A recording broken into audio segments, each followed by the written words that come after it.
Total आंकड़ा तो NDA ही सबसे आगे दिख रही है। बहुमत एनडीए को मिलता हुआ दिख रहा है। उन्होंने 400 पार का नारा दिया था, लेकिन मुझे नहीं लगता कि वो 400 पार करेंगे। हाँ, 330 या 335 तक वो जाएगा। 400 पार कर जाएगी, बनेगी सरकार तो मोदी की। 300 तक तो जा सकती है और एनडीए की बात करें तो 400 पार भी हो सकता है शाम तक। ऑब्वियसली मोदी की बन रही है, लेकिन मुझे नहीं लगता कि 400 पार होगी।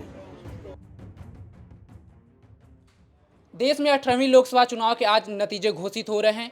एनडीए 300 का आंकड़ा पार करते हुए नजर आ रही है। शुरुआती रुझान में इंडिया अलायंस लगभग 200 सीटों पर आगे चल रही है। बात करते हैं कि अगला देश का प्रधानमंत्री कौन होगा। हम न्यूज रूम में मौजूद हैं, आप यहां पे बात कर सकते हैं कि लोग यहां पे देख रहे हैं कि लगातार डाटा कलेक्ट कर रहे हैं और कौन आगे चल रहा है। सीधे उन्हीं से बात करते हैं, किस सीट पर कौन आगे चल रहा है। अगर बात करें गुजरात के गांधीनगर सीट से तो वहां से अमित शाह आगे चल रहे हैं, वहीं वाराणसी से नरेंद्र मोदी आगे चल रहे हैं। बात करें वायनाड और रायबरेली सीट से, जो सबसे बड़ा चर्चा का विषय बना है, राहुल गांधी, इस दोनों सीट से राहुल गांधी आगे चल रहे हैं। आगे का अपडेट हम आस्था से लेते हैं। आप बताइए, देख रही हैं वेबसाइट की, कितनी सीट से कौन आगे चल रहा है। अभी तक एनडीए कितनी सीट पार करती दिख रही है? एनडीए 275 सीट पार कर चुकी है और इंडिया 200 तक पहुंच रही है और अन्य में वही 40-45 ऐसे ऐसे ऊपर नीचे चल रहा है।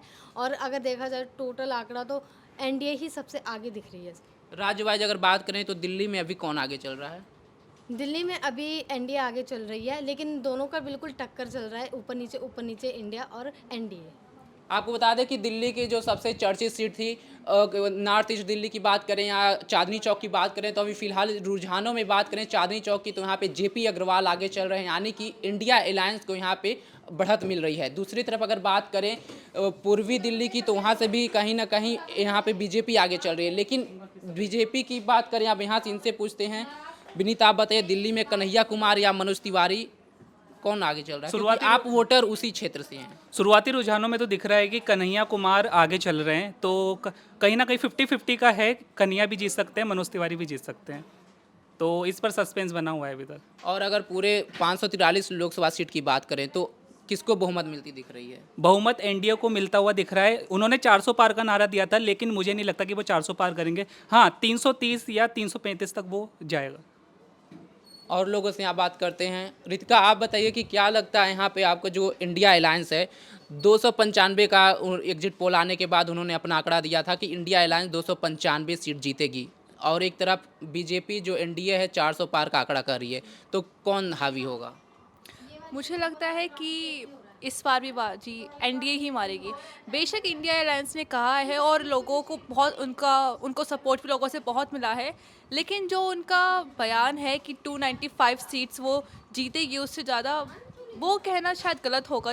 400 पार का आंकड़ा कहना भी शायद थोड़ा सा जल्दबाजी हो सकता है। शायद 380 या 90 के पास ही बीजेपी सिमट जाए, मतलब पूरा एनडीए सिमट जाए।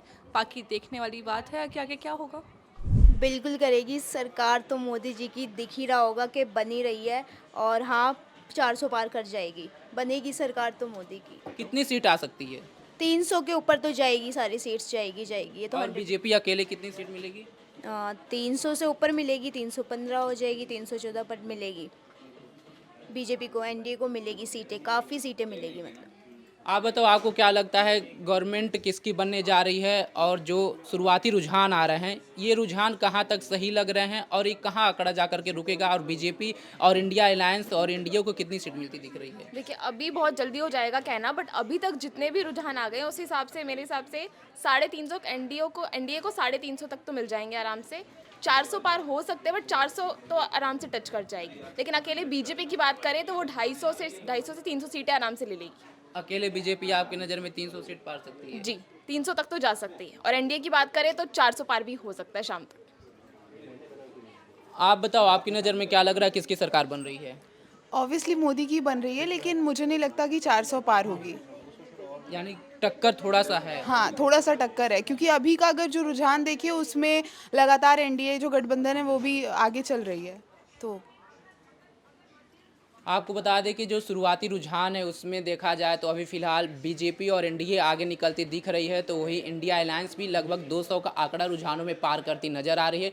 दोनों में जो फासला है वो लगभग 100-150 का है, लेकिन पिछले लोकसभा चुनाव 2014 का देखा जाए, 2019 का देखा जाए, तो दोनों चुनाव के अगर देखा जाए तो 2024 का ये चुनाव थोड़ा सा अलग है, क्योंकि यहाँ पर बीजेपी और एनडीए को कड़ा टक्कर इंडिया अलायंस देते हुए नज़र आ रही है। और कुछ सीट ऐसे हैं, चाहे उत्तर प्रदेश की बात करें, बिहार की बात करें, जहां 40 सीट में 39 सीट बीजेपी 2019 के लोकसभा चुनाव में जीती थी, तो इस बार बीजेपी को बिहार में एक बड़ा नुकसान होते हुए दिख रहा है। उत्तर प्रदेश में भी थोड़ा बहुत नुकसान बीजेपी को दिखती। और दिल्ली की बात करें तो जहां 2014-2019 में बीजेपी यहाँ सीधे 7 सीट पर क्लीन स्वीप की थी, लेकिन 2024 के लोकसभा चुनाव में बीजेपी को दिल्ली से नुकसान होते हुए दिख रहा है। खैर, अभी तो शुरुआती रुझान सामने आए हैं, 12 बजे तक ये क्लियर हो जाएगा कि नतीजे में जब ये रुझान तब्दील होंगे और किसको कितनी सीट मिलेगी, 12-1 बजे तक ये पूरी तरह से क्लियर हो जाएगा। तभी पता चल पाएगा कि एनडीए को कितनी सीट मिली है और इंडिया अलायंस को कितनी सीट मिली है। खैर, इस पर आपकी क्या राय है कमेंट बॉक्स में जरूर बताएं। तमाम खबरों के लिए जुड़े रहें हमारे साथ और देखते रहें पंजाब केसरी.com। धन्यवाद।